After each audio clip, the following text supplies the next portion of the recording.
আনাস রাদিয়াল্লাহু তাআলা আনহু বলেন, খাদিমতুন নাবিয়্যা 10 সিনিন ফামা ক্বালা লি উফ ফামা ক্বালা লি লিমা সানা'তা ওয়ালা লিমা লা সানা'তা। আমি 1 বছর 2 বছর নয়, 10 বছর বিশ্বনবীর খাদেম ছিলাম। আওয়াজ করে বলেন তো কয় বছর? একদিনের জন্য আমার কোনো কাজে বিরক্ত হয়, ইস, আরে বিরক্ত হয়, আমরা এগুলো বলি না? একদিনের জন্য বলেন, একদিন, একটি মুহূর্তের জন্য। এই 10 বছরে একটিবারও প্যারা নবীজি বলেন নাই, আনাস এটা কেন করলে? একবারের জন্য বলে নাই, আনাস এটা করলে না কেন? একবার বলেন। একদিন একটা কাজে সম্ভবত জুব্বা আনতে আমাকে বিষ্ণু পাঠিয়েছিলেন। আমি ছোট মানুষ, জুব্বা আনতে যে ভুলে আমি মদিনার বাচ্চাদের খেলা দেখতে আরম্ভ করলাম। বাচ্চারা রাস্তায় খেলাধুলা করে না? বিষ্ণুনবী যেটা আনতে পাঠিয়েছে ওইটা না এনে ভুলে, ছোট মানুষ তো, সেও দাঁড়িয়ে দাঁড়িয়ে মদিনার ছেলেমেয়েদের খেলা দেখতেছে।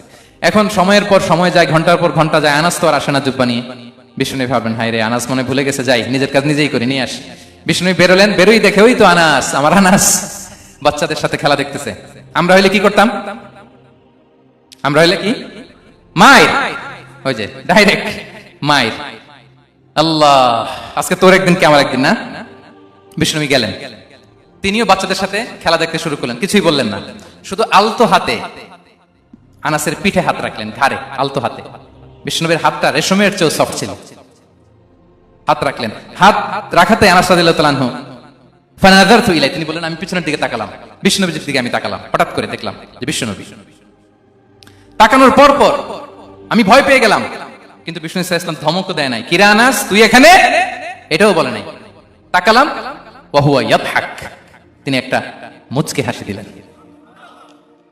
বললেন, আনাস তোমাকে না কাজে পাঠিয়েছিলাম, এখানে কেন? আনাস বলে, ইয়া রাসূলুল্লাহ ক্ষমা করে দেন, আমি যাচ্ছি।